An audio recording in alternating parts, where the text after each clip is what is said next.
Europe 1. Une partie de la France toujours sous l'eau. 4 départements de l'Ouest sont toujours en vigilance rouge. La Charente-Maritime, le Lot-et-Garonne, la Gironde et le Maine-et-Loire, où un homme est porté disparu depuis hier soir. Il se trouvait sur la Loire, à bord d'un kayak, lorsque son embarcation s'est renversée. Cela s'est produit dans la commune de Chalonnes-sur-Loire, où nous retrouvons l'envoyé spécial d'Europe 1, Antoine Bienvaux. Bonjour Antoine. Bonjour Clélie, bonjour à tous. Antoine, dans cette petite ville de 6000 habitants, l'émotion domine toujours chez les habitants. Oui, ici dans les rues, les cafés, les magasins, tout le monde ne parle que de ça, de cet homme emporté hier soir par le courant torrentiel de la Loire alors qu'il tentait de traverser le fleuve en kayak.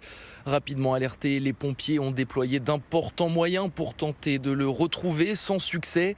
Depuis son restaurant en bord de Loire, Simon a tout vu de cette opération d'envergure. Il y a les pompiers, on les a vus avec les drones, etc. Il y a un hélicoptère qui a survolé, etc. Ça fait beaucoup de moyens déployés. J'ai toujours été plus ou moins proche de la Loire. Et là, c'est vrai qu'elle est particulièrement haute. Le restaurant peut se retrouver dans l'eau. Ouais. On amène des parpaings, on fait notre mieux, mais pour le moment, on n'en a pas encore utilisé. On espère qu'on n'aura pas à le faire. Car la Loire, effectivement, monte encore ici, envahissant les terrasses de café et les berges de la commune.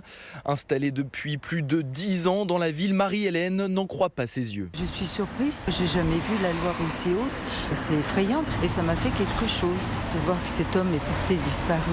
On a des consignes de la préfecture et de la mairie, donc on fait très attention.